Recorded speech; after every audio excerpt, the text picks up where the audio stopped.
हाँ तो वेलकम दोस्तों, नमस्कार आप सभी साथियों को हमारे चैनल पर। और आज मैं आपको एक बहुत ही खास जानकारी देने वाला हूँ जिससे पूरी दुनिया परेशान है। क्योंकि आपको पता है कि हमारा चैनल जो है वो हेल्थ से रिलेटेड है और मैं हेल्थ की जानकारी देता हूँ आपको आयुर्वेद के माध्यम से। और आज मैं जो आपको जानकारी दूंगा इससे पूरी दुनिया परेशान है दोस्तों। जी हाँ, बिल्कुल सही कह रहा हूँ कि पूरी दुनिया परेशान है। अधिकतर लोग जो परेशान हैं उन्हीं की समस्याओं को लेकर आज मैं आया हूं और उसी विषय पे चर्चा करूंगा। तो आज हमारा जो टॉपिक है दोस्तों चर्चा करने का, जो आपको मैं जानकारी देना चाहता हूं दोस्तों, वो टॉपिक वो विषय है और वो एक ऐसी भयंकर बीमारी है जिससे बहुत कम ही लोग बच पाते हैं, वो है मोटापा। जी हाँ, तो मोटापा, क्योंकि आपको पता है कि हमारा चैनल आयुर्वेद से रिलेटेड है और मैं आयुर्वेद के बारे में बताता हूँ। तो आप ये जान लीजिए कि अगर आप आयुर्वेद का इस्तेमाल करते हैं और आयुर्वेद के हिसाब से चलते हैं, अपनी दिनचर्या, अपना समय, अपना खान पान, सारा चीज़ अगर आप आयुर्वेद के हिसाब से करते हैं तो यूँ तो आप मोटा होंगे नहीं, आपके चर्बी जो है वो बनेगी नहीं, एक्स्ट्रा फैट। तो ये बेस्ट है। और अगर जिनका हो गया है, किसी का फैट बढ़ गया है, चर्बी ज़्यादा हो गई है, वज़न बहुत ज़्यादा ओवरवेट हो रहा है, तो उसकी समस्या को समाधान के लिए मैं आपको बताने के लिए आज यहाँ पर हाजिर हूँ। और दोस्तों मैं बताना चाहता हूँ कि ये कोई प्राकृतिक बीमारी नहीं है और हम प्रकृति के हिसाब से ही चलेंगे तो ये हमारा, अगर किसी को समस्या है मोटापा और ज़्यादा वजन का, ओवरवेट का, तो बिल्कुल ठीक हो जाएगा। बताऊँ कैसे? जी हाँ, तो आप ये जान लीजिए सबसे पहले कि हमारा सबसे पहला जो आता है हमारा इन्वायरमेंट के साथ, प्राकृतिक वातावरण के साथ हमारा आता है खान पान। हम जो उल्टे सीधे खाना खाते हैं ना, मांस मदिरा का सेवन, गुटखे, मसाले, दुनिया भर के अन्य नाना प्रकार के वस्तुएं, मैदा से बनी वस्तुएं, चीनी से बने, या फिर ये सारी चीज़ें हमारे लिए तो जहर है ही है। मोटापा का तेल से बनी वस्तुएं, वसा से युक्त एक्स्ट्रा फैट वाली जो भी वस्तुएं आती है, जितने भी खान पान है, हम उसको तो सबसे पहले छोड़ दें और हम प्रकृति के हिसाब से चलना स्टार्ट कर दें, अपने आप हमारा मोटापा कम हो जाएगा, वजन मेंटेन होने लगेगा। तो इसी प्रकृति के हिसाब से ही मैं ये बताना चाहता हूँ कि प्रकृति ने ही हमें कुछ ऐसी चीज़ों को खाने के लिए कहा है, ऐसी चीज़ें हमारे लिए प्रकृति में मौजूद है जिसको खाने से अगर किसी का वजन बढ़ गया है तो आसानी से वो नॉर्मल हो जाएगा। बस 2 से 3 महीने तक आप पेशेंस रखिए, धैर्य रखिए और मेरे कहे हुए रास्ते पर, मेरे कहे हुए चीज़ों को आप खाएं।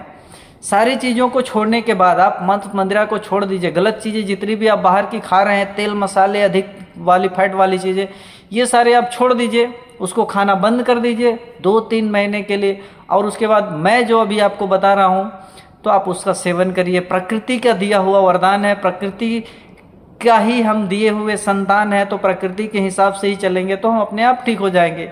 कोई दवा कराने की ज़रूरत नहीं है इसकी। किसी का वजन ज़्यादा हो गया तो, या ज़्यादा चर्बी हो रही तो दवाई मत करवाइए, और आप प्रकृति के हिसाब से मैं अभी जो आपको बता रहा हूँ आप उसको खाइए। सबसे पहले तो आप सलाद के जितने आइटम है ना, वो आप सलाद प्रतिदिन आप खाइए। सलाद बहुत ज़्यादा ज़रूरी है दोस्तों। और उसमें से एक आइटम बताता हूँ जो है खीरा। ये हमारे वज़न को बहुत अच्छे से मेंटेन कर लेगा, वज़न को कम करने में बहुत अच्छा योगदान रहता है। खीरा से हमें बहुत लाभ होते हैं। ये सलाद का आइटम है दोस्तों। इसके बाद अगर हम सब्जियां खाते हैं ना, तो लौकी की सब्जी खाएं, क्योंकि लौकी जो है हरी भरी ताज़ा लौकी अगर हम खाते हैं ना तो उससे हमारा फैट बढ़ेगा ही नहीं, जो बढ़ा है वो भी धीरे धीरे घट जाएगा। क्योंकि लौकी इतनी हल्की होती है कि हमारे शरीर का स्वास्थ्य के लिए और पचने के लिए, डाइजेशन के लिए एक नंबर की सब्जी है। तो हमें लौकी पर ध्यान देना चाहिए सब्जी अगर खानी हो तो। उसके साथ अगर हम कहें तो सुबह सुबह या फिर दिन भर में 2, एक सुबह और एक शाम, हम लगातार सेव का सेवन करें। जी हाँ, सेव में भी ऐसे बहुत सारे तत्व होते हैं जो हमारे वज़न को कम करने में मदद करते हैं। और इसके साथ ही सेव हमारी आंतों को भी साफ करता है दोस्तों। तो ध्यान रखिएगा, सेव हालांकि फल तो है ही है, बहुत तरह के विटामिन्स होते हैं, बहुत अनेक प्रकार के वो फायदे करेंगे हमारे शरीर में। ना ही सिर्फ आंत को साफ करेंगे बल्कि हमारे वज़न को भी मेंटेन कर लेंगे।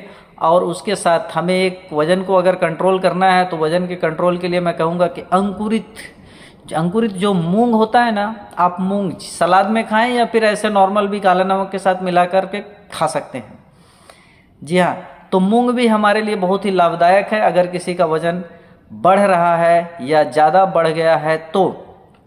उसके बाद आता है ग्रीन टी। अगर आप चाय पीने के आदी हैं तो हालांकि मैं कहूँगा कि चीनी की चाय छोड़ ही दीजिए, पर अगर पीनी है तो गुड़ की पिएं। आपका सबसे अच्छा, हेल्थ भी अच्छा रहेगा, पेट का डाइजेशन हर चीज़ अच्छा रहेगा गुड़ की पिएं तो।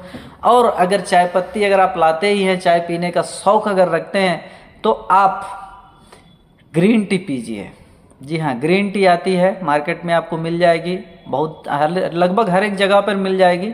ग्रीन टी आजकल मार्केट में उपलब्ध है, आप ग्रीन टी लाकर पिएं।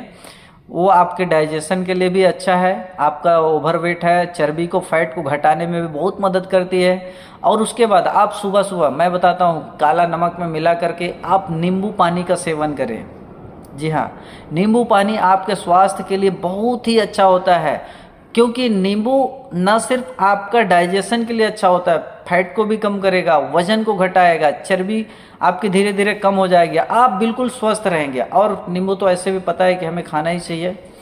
तो इसके साथ ही मैं बताना चाहूँगा कि यानी कि प्रकृति के हिसाब से आप चलिए, आयुर्वेद के हिसाब से चलिए, और समय से ज़्यादा आप ज़रूरत से ज़्यादा भोजन ना करें, और समय पर करें। जो भी आप खाना पीना खाते हैं तो समय पर करें। हाँ, कौन सा खाना कब खाना चाहिए, कब नहीं खाना चाहिए, अगर आप जानना चाहते हैं तो आप हमें कमेंट करें। मैं आपको कमेंट में अगर हमारे पास आएगा कि आप बताइए इसके बारे में कि कब कब खाना चाहिए, खाना कब ना खाएं, तो इसके बारे में भी मैं आपको वीडियो बनाकर दे दूंगा। और बहुत सारी हमारी बैक वीडियो में आप जाकर देख सकते हैं कि मैं आपको हेल्थ से रिलेटेड बहुत सारी वीडियो बना कर देता हूँ। तो चैनल पर बने रहने के लिए अब तक के लिए आपको बहुत बहुत धन्यवाद। और आप हमारे चैनल को भूलिएगा नहीं दोस्तों, ये चैनल आपको हमेशा हेल्थ से जुड़ी हुई चीज़ों की जानकारी आप इस चैनल पर मिलती रहेगी, और मैं बताता रहूँगा। मैं जानकारियाँ हर जगह से इकट्ठा करता हूँ, फिर सोचता हूँ, फिर विचार करता हूँ, फिर अपनाता हूँ। बहुत सारी चीज़ों को मैं यूज़ करता हूँ, अपनाता हूँ, उसके बाद मैं अपने चैनल पर उसका वीडियो बनाता हूँ। जब मुझे लगता है कि हाँ ये चीज़ें सही है, तब मैं सोचता हूँ कि नहीं अब आगे इसका भी बना सकता हूँ। उसके लिए हमारे अंदर कॉन्फिडेंस आ जाता है कि अब हम वीडियो बना सकते हैं, हमें कोई दिक्कत नहीं है। ठीक है, पर इतना ही कहूँगा। अब तक बने रहने के लिए आपका बहुत बहुत धन्यवाद। अच्छी लगी हो वीडियो तो एक तो लाइक करके आप अपने दोस्तों संबंधियों के पास आप इस वीडियो को शेयर कर दीजिए, ताकि उनको भी स्वास्थ्य की जानकारी मिल सके।